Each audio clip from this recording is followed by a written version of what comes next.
ఈ రోజే డౌన్లోడ్ చేయండి. మీ ఫేవరెట్ షోస్ చూడండి.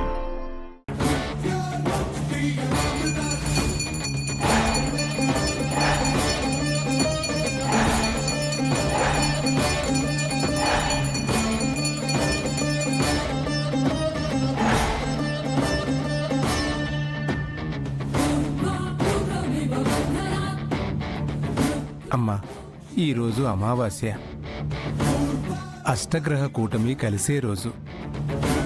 పుష్కర కాలం క్రితం ఇలాంటి రోజునే ఈ గ్రామంలో పెను విషాదం జరిగి చాలా ప్రాణాలు గాల్లో కలిసిపోయాయి. ఇలా అమావాస్య రోజున, అష్టగ్రహ కూటమి కలిసిన రోజున ఏదో ఒక సంఘటన జరగటం మామూలైపోయింది తల్లి. ఇలా తరతరాలుగా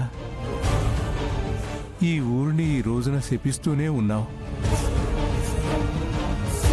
ఈరోజు ఏ ప్రాణాలు బలి కాబోతున్నాయో, ఏ కుటుంబం గాల్లో కలిసిపోతుందో అని భయంగా ఉంది తల్లి.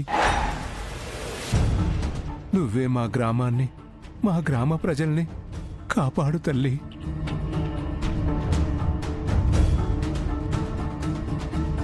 ఇంకా 5 నిమిషాలు మాత్రమే ఉంది. అందరినీ కాపాడు తల్లి.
అది గుళ్ళో గంట కూడా కొట్టేశారు.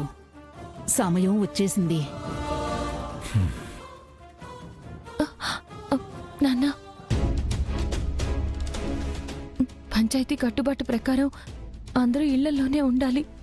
కానీ బిహారీ గారు బయట ఉన్నారు. ఆయన అలా బయట ఉంటే ఊరికి అరిష్టమని అంటున్నారు కదా నాన్న. కొంచెం లోపలికి పిలువు నాన్న. కనీసం ఇంట్లోకి కాకపోయినా వరాండాలో అయినా ఉండే అవకాశం ఇవ్వు నాన్న. ప్లీజ్ నాన్న, ప్లీజ్ నాన్న. నాన్న ప్లీజ్ లోపలికి పిలువు నాన్న.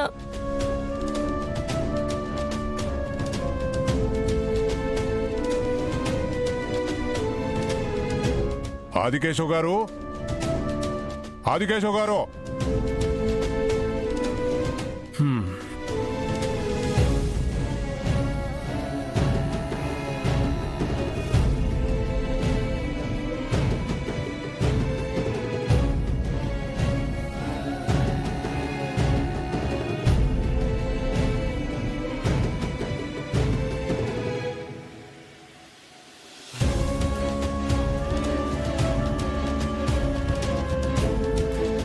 ఆదికేశవ్ గారు, మన ఊరికి ఈ రోజు అమావాస్య, అష్టగ్రహ కూటమి వలన ఏదో శని దరిద్రం అంటున్నారు గాని మన ఊరికి శని ఒకరోజు ముందే వచ్చింది.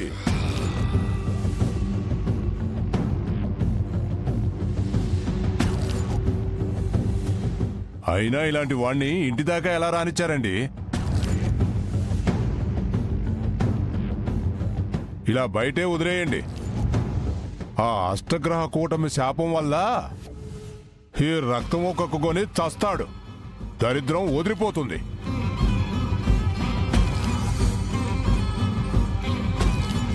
ఏదో ఆదికేశవులు గారు మంచివారు కాబట్టి చూసి చూడనట్టు వదిలేస్తున్నారు. నేనైతే నడి రోడ్డు మీదే నరికేసేవాణ్ణి.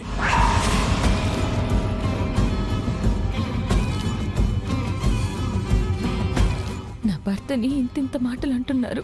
ఆ దేవుడు అన్ని చూస్తూనే ఉంటాడు, మీకు తగిన శాస్తి చేస్తాడు. ఇంతకీ ఈ టైంలో మీరు ఎందుకు వచ్చారు? మరేం లేదు ఆదికేశవ్ గారు, పెద్దమ్మ ఇక్కడే ఉంటుంది కదా. హ్మ్. నా కూతురు అసలే నిండు గర్భవతి. తన్ని చూసుకోవడానికి ఇంట్లో నా భార్య కూడా లేదు. పెద్దమ్మ అయితే తోడుగా ఉంటుంది కదా అని తీసుకెళ్దామని వచ్చాను. అయ్యో, ఇలాంటి సమయంలో అమ్మాయి ఒక్కతే ఉండడం బాగోదు. పదయ్యా, నేను కూడా వస్తాను. పదయ్యా, పద. నాన్నా, ఇక్కడేం చేస్తున్నావు? పంతులు గారు గుళ్ళో గంట కూడా కొట్టారు. టైం అవుతుంది నాన్నా, పద వెళ్దాం. ఏం లేదమ్మా, నువ్వు ఒక్కదానివే ఉన్నావు కదా. పెద్దమ్మ వస్తే తోడుగా ఉంటుందని పిలవడానికి వచ్చాను. పద పెద్దమ్మ, వెళదాం. పద. ఆది, వెళుతున్నాన్రా. హ్మ్.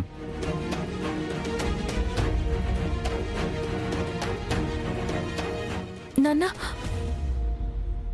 నాన్న, ప్లీజ్ నాన్న, ఆయన ఒక్కరే బయట ఉన్నారు. ఆయన లోపలికి రమ్మానండి నాన్న.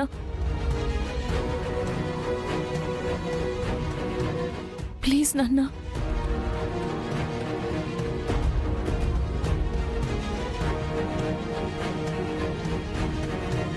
రమ్మను, కానీ ఒక్క షరతు.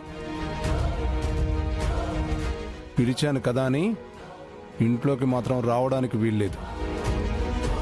వరండాలో మాత్రమే ఉండాలి, అక్కడే పడుకోవాలి. ఆ, అలాగే నాన్న. బిహారీ గారు రండి.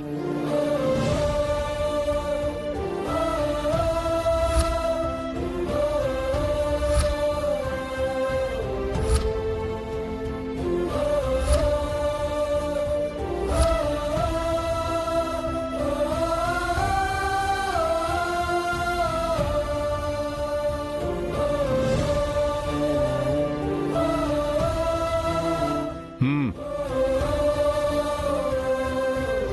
నువ్వు పద.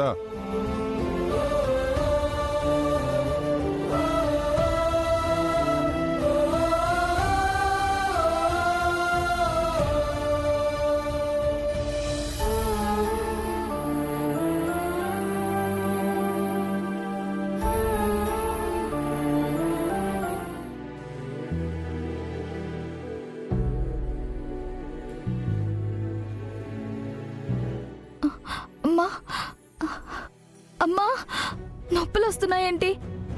అమ్మా, అమ్మా, నాన్న, నాన్న, ఏమైందమ్మా? ఏమైందమ్మా? నొప్పులు వస్తున్నాయి నాన్న. అయ్యయ్యో, ఈ సమయంలో నొప్పులు రావటమేంటి? పెద్దమ్మ, నువ్వు ఒకసారి చూడు.